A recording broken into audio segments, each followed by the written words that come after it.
Hello and welcome to Rule Reading with Natalie, the show made possible because David can't read rules. Today we'll be looking at Potion Explosion. In this game, players take on the role of students trying to better their classmates and brew as many potions in an attempt to earn the most points. To set up the game, construct the ingredient dispenser. An instruction manual is included with the game. Add all the ingredient marbles into the roof of the dispenser so that each column is full. Each student will receive a desk board to place their potion tiles. Potion tiles have two sides, an ingredient side to use when brewing and a completed side. Each potion has a point value. 6 normal tiles and 2 starting tiles identified by a star.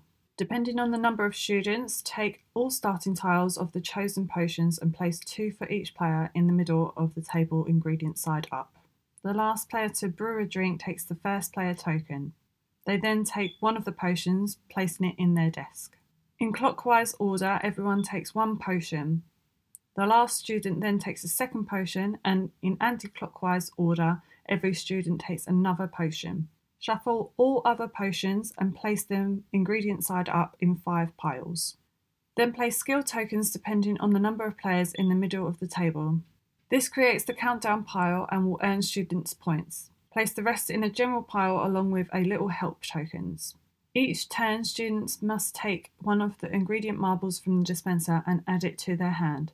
This is the only action they make to trigger an explosion. After taking this action, marbles will roll down from the top of the dispenser and collide with those at the bottom.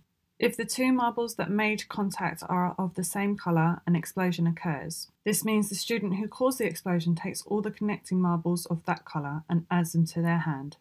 Every time marbles are taken, another explosion can potentially happen. It's not uncommon to see 3 or 4 explosions with this action. They then place their marbles on one or both of their potions while matching the colour of the ingredients. If there are no matching colours for the marbles, then they are placed into the flask, which can hold 3 ingredients of any colour. Students are free to place marbles from their desk into their hand. Marbles on potions cannot be moved once placed. A potion is completed when all spaces have been filled. First, place all the marbles back into the dispenser. Then remove the potion from the desk and flip it over. This potion is now ready to drink. As an additional action, a student may use any of their potions during their turn. Each type of potion has a unique special ability, such as obtaining 2 or more adjacent ingredients from the dispenser of the same colour or stealing them from another student's flask.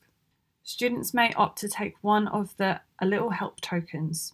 This action may only be used once per turn and allows them to take 1 marble from the dispenser. This will give -2 points for each token at the end of the game. When using a potion or taking the A Little Help token, no explosions will occur. These extra actions can be used at any time during the turn, even before taking your mandatory action. Players can use potions even after completing them. At the end of the turn, the player must add any ingredients in their hand to the dispenser and take potion tiles until they have 2 in their desk. Students are rewarded skill tokens by obtaining 3 of the same potion or 5 different potions. Each token awards 4 points. In this example, this student has 5 different potions and 1 set of 3 potions and was awarded 2 tokens. During their turn, they completed a potion, adding it to their collection. This now gives them 2 sets of 3 and the player takes another skill token. Should a student collect 2 sets of the same potion, they will not gain a skill token. Brewing the same potions isn't very impressive.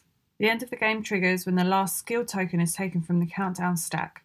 The game continues until the player on the right of the starting player finishes their turn. All students will have the same amount of turns in the end.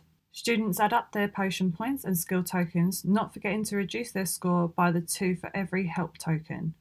The student with the highest points wins the game. In the event of a tie, tied students will take 1 ingredient in an attempt to create an explosion. The student with the most marbles wins the game. If you would like to see our team gameplay, then please tune in to Throwdown Thursdays. My name's Natalie and I've been your host, and I'll see you next time.